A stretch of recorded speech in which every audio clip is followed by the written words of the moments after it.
పెద్ద పెద్ద హీరోలతో తక్కువ బడ్జెట్ చేయొచ్చు కదా సార్ మంచి సినిమాలు. అంటే 100 కోట్లు 200 కోట్లు అలా ఖర్చు పెట్టే బదులు నా ఏంటంటే మా సగటు ప్రేక్షకులు నేను వాళ్ళు చెప్పింది మీకు చెప్తున్నాను అనమాట. పెద్ద హీరో ఉంటాడు కానీ తక్కువ బడ్జెట్లో తీయచ్చు కదా మంచి స్టోరీతో అని ఒక కాన్సెప్ట్ అనమాట ఇది. దీనిపై మీరేమంటారు? ఇది ఉదాహరణ ఏంటంటే బేబీ ఉంది, విరూపాక్ష కూడా హిట్ అయిందండి. అలాగే సామజవర గమన చిన్న ఆర్టిస్టులు బడ్జెట్ తక్కువ, పెద్ద ఆర్టిస్టులు పెట్టుకుని ఆ బడ్జెట్లో ఎందుకు తీయలేరు అని. ఇది చాలా డీప్గా వెళ్ళాల్సినటువంటి ఇదండి సబ్జెక్ట్ క్వశ్చన్ మీరు అడిగింది. అవునండి.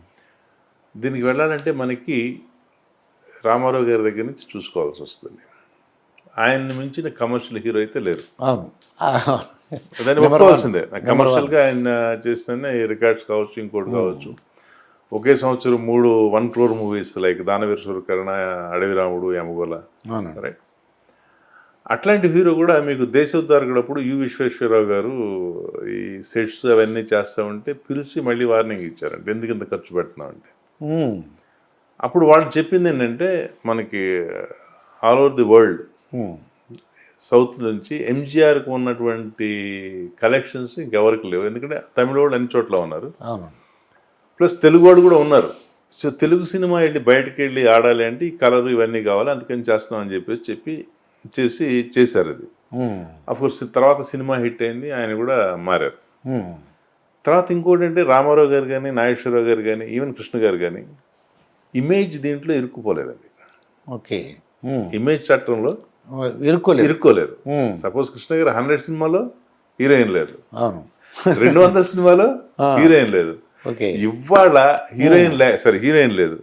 ఇవాళ హీరోయిన్ లేకుండా చేసే హీరో ఎవరున్నారు? ఒప్పుకోరండి, లేరు కదా. అది కావాలంటే చాలా ఇది కావాలి. రెండోది ఏంటంటే ఏమవుతుందంటే ఇప్పుడు ఫస్ట్ 3 స్టేజెస్లో హీరోస్కి ఇవాళ లాక్ అయిపోయి ఉన్నారండి.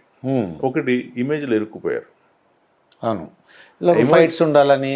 ఇమేజ్ ఎట్లా ఉంటుందంటే ఆడియన్స్ మన ఫ్యాన్స్ గురించి కావచ్చు, ఇంకోటి గురించి కావచ్చు, అది ఇమేజ్ అనేది ఒక ర్యాట్ బోన్ లాంటిది. ఒకసారి వెళ్తే మళ్ళీ బయటకు రావడం చాలా కష్టం. Okay, right. ఫస్ట్ అక్కడ ఇరుక్కుపోయారు. సెకండ్ ఏమైందంటే ఎప్పుడైతే ఈ 100 crores దాటిందో, ఫస్ట్ సినిమా అత్తారింటికి దాటి మన తెలుగు సినిమా 100 crores దాటింది. దాని దగ్గర నుంచి ఎవరి సినిమా ఎంత ఎక్కువ కలెక్ట్ చేసింది అనే దాని దగ్గర రెండో దాంట్లో అక్కడ లాక్ అయిపోయారు. దానివల్ల ఏమవుతుందంటే ఇప్పుడు సపోజ్ ఒక సినిమా 130 కోట్లు వసూలు చేసింది, అది టోటల్ అంటే నెట్ ప్రొడ్యూసర్కి వచ్చింది. ఇంకో సినిమా 150 కోట్లు వచ్చింది. ఈ 130, 150 మాట్లాడుతున్నారు.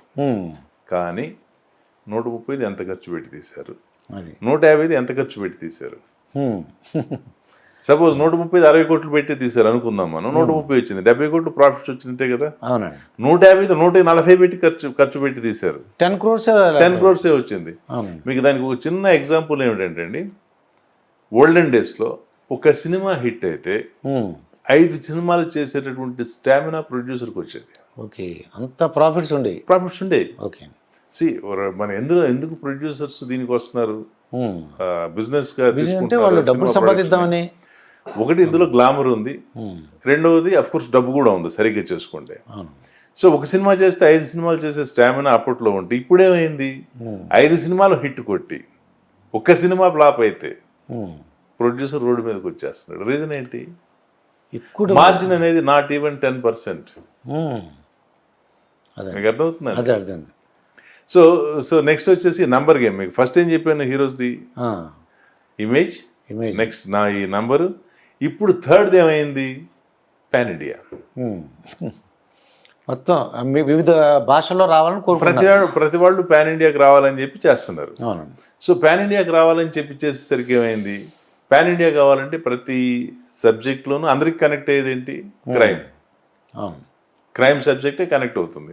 సో క్రైమ్ సబ్జెక్ట్ కావాలి, ఫైట్స్ కావాలి, సాంగ్స్ కావాలి. ఎప్పుడైతే అప్పుడు వచ్చిందో ఈ సబ్జెక్ట్స్ అనేది రాయడం అనేది ఇక కత్తి మీద సాంగ్లా అవుతుంది. రైటర్స్ కావచ్చు, ఈవెన్ తీసే డైరెక్టర్స్ కావచ్చు, సేమ్ థింగ్ ప్రొడ్యూసర్ కావచ్చు. ఓకే, మొన్న ఒక ప్రొడ్యూసర్తో మేము మాట్లాడితే ఏమంటే ఈ ఓటీటీ వచ్చిన తర్వాత కొంచెం ఆపర్చునిటీస్ పెరిగినాయి కదా, కొంచెం సినిమా బాగుంటే ప్రొడ్యూసర్ సేఫ్గా ఉంటాడు కదా అంటే, ఆయన అంత లేదు బాబు అవన్నీ వచ్చినాయి కానీ మళ్ళీ ఖర్చులు కూడా అదే రేంజ్లో పెరిగినాయి. ప్లస్ ఓటీటీ కూడా అంత ఈజీ కాదు. సినిమా హిట్ అయితే వాళ్ళు ఇస్తున్నారు కానీ లేకపోతే వాళ్ళు కూడా దాన్ని టచ్ చేయడం లేదు. బట్ ఇవన్నీ ఉన్నాయని చెప్పి ఖర్చులు పెరిగినాయి. బట్ అక్కడ ఓటీటీ దగ్గరికి వచ్చేసరికి సినిమా హిట్ అయితేనే వాళ్ళు దాన్ని తీసుకుంటున్నారు. సో ఇట్లాంటివి కూడా ఉన్నాయండి. Okay. Sun, celebrating 20 years of excellence in education. Come join us.